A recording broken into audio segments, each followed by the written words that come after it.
Oh yeah, having Michael in the side certainly makes the team look better. Very unfortunate for Travis Cotter, he hasn't done anything wrong, but just the balance with Michael in the team gives us another tall target and a quality player that you always want to have in your side. Losing Trav, or having Trav out means you've gone for the extra tall. What was the thought behind that? Did you think you went in too small last week? I think that it helps our structure. I felt at times, or we felt at times in that first half against the West Coast Eagles, that we lacked a tall target, just one short to go to, particularly when either Paddy or Tommy were on the bench having a spell. So it gives us more flexibility, and it means also that we can, with Hurls and Jake Carlisle, we can move them between half back and half forward if we need to. Does it still mean you go small as a sub, do you think, or is it more likely you won't have it at all? We'll have a look at that. We'll probably have a look at what the conditions are on the night, whether it's too greasy or how it is, but our preference is to have a runner on the bench in that sub role. Taylor Bears, again, misses. Is some suggestion that perhaps it was a soft issue that you maybe mentioned? No, Tate will play this week. He'll play in the reserves this week. So it's there's nothing sinister there. We're rewarding good form and just felt that Tate would be better off playing against Collingwood in the reserves on Saturday. Just on Michael, is there any chance he'll play on Jack? He was probably best on ground last year against him. Yeah, there's a good chance he'll play there. We're still going through exactly what our matchups are today, but we thought Michael was very good as a fullback last year, so there's a chance that'll happen. Yeah. So exciting looking Bendigo Bombers team. A lot of Essendon senior players in there, so that's good news for you guys in the next few weeks. Yeah, look, it's been we've come through a bit of an injury, spate of injuries early in the year, and poor old Hayden Skipworth, the coach at Bendigo, has had his work cut out for him trying to find some players. But this week I think we've got 13 or 14 listed players playing, which is outstanding. And cross our fingers we're through that, through all the injuries we had earlier in the year. That's nearly a rarity for you this week, isn't it, to have basically a settled team from the week before. Most weeks you've had a few changes. Yeah, I think last week we went unchanged, but before that we were making 2 or 3 changes a week. But I'm not too concerned with making 2 or 3 changes a week with the combative nature of football, the way it is, the amount it takes out of our players week to week. There's an argument that you need to take 2 or 3 players in and out just so that they're ready to run and you've got a bit of fresh run in your legs. Now, ideally, you'd love to do that without having injuries, but in the past we've had to do it with injuries. But this week, just having one change, last week no changes, does mean it's a settled side. Since you walked in the door, James, you've been sort of talking about looking for improvement, but has the side in any particular areas exceeded your expectations for where it is now, compared to perhaps where you thought you might be? I suppose our expectations, we haven't had expectations on terms of where each player needs to be. It's more been looking for improvement, and I think you can look at your win-loss ratio and define improvement there, but we like to look at each player and what they're doing differently, and the way they're training and the way they're moving their body and the way they're handling one-on-one contests and the way they're playing their role in a game.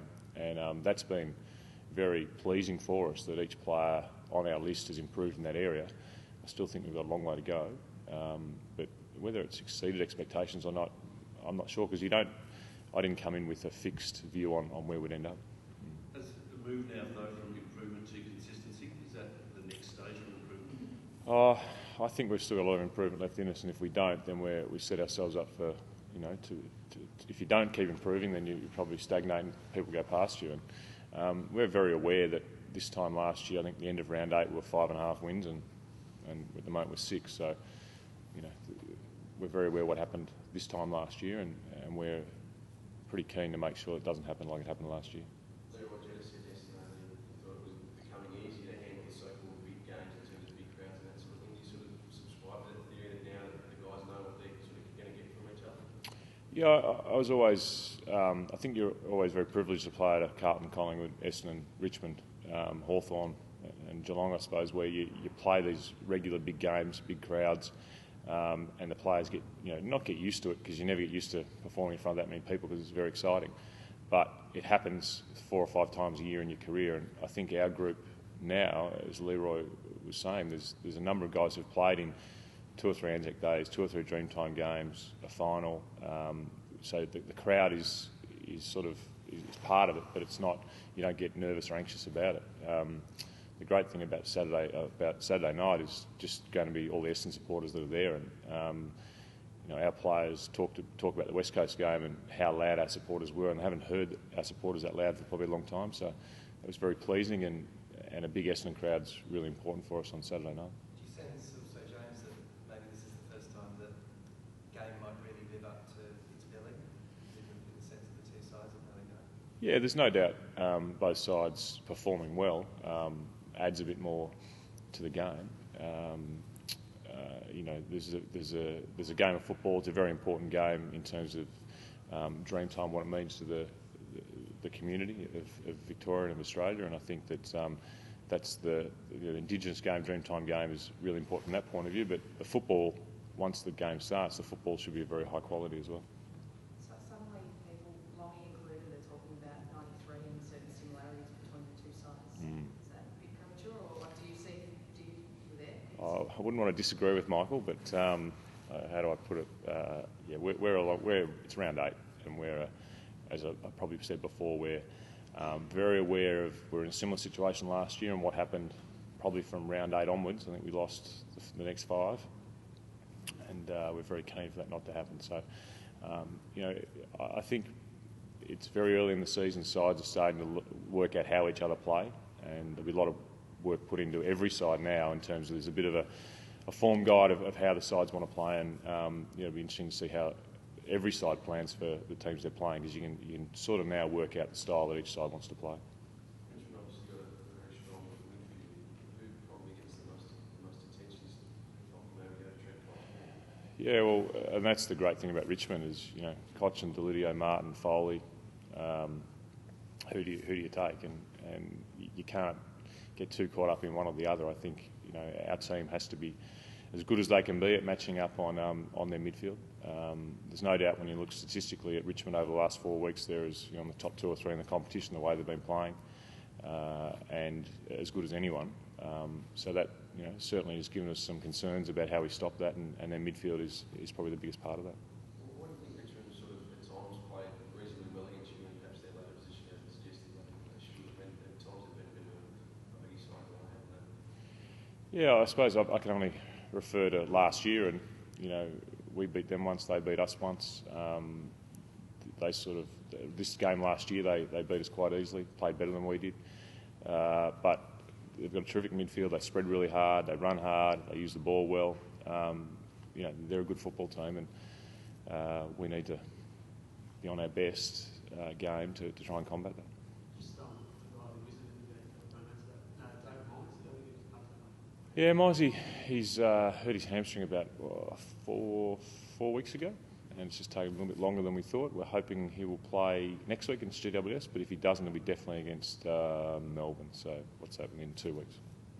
There's plenty of exciting Indigenous players out there, James. Who's your favourite at the moment? Who do you enjoy watching, including your own players? I enjoy watching all of our players. Yeah, I think that whether it's Paddy, his work he does up forward in the ruck, whether it's Alwyn, his tackling, whether it's Leroy, the way he goes about his game and creates goals for us.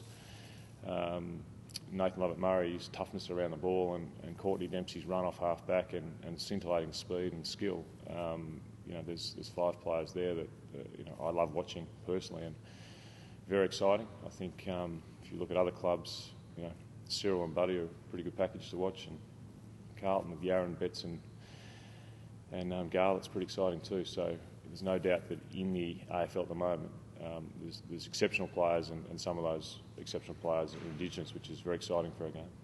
And the club do anything in particular in the lead up to this game to recognise those players? What do you do? We spent a bit of time this week just talking with our Indigenous guys. Our Indigenous guys have presented to our playing group on what not only what this game means to them, but what football means to them, and just a bit of background on their histories and how important their culture is to them. And it hasn't just been this week. We've had a few presentations, in pre-season as well.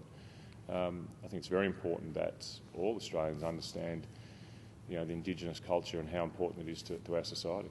And I know this club's been at the forefront of understanding that, and always had a very strong history of Indigenous players, and that's made us a more exciting club and a better club.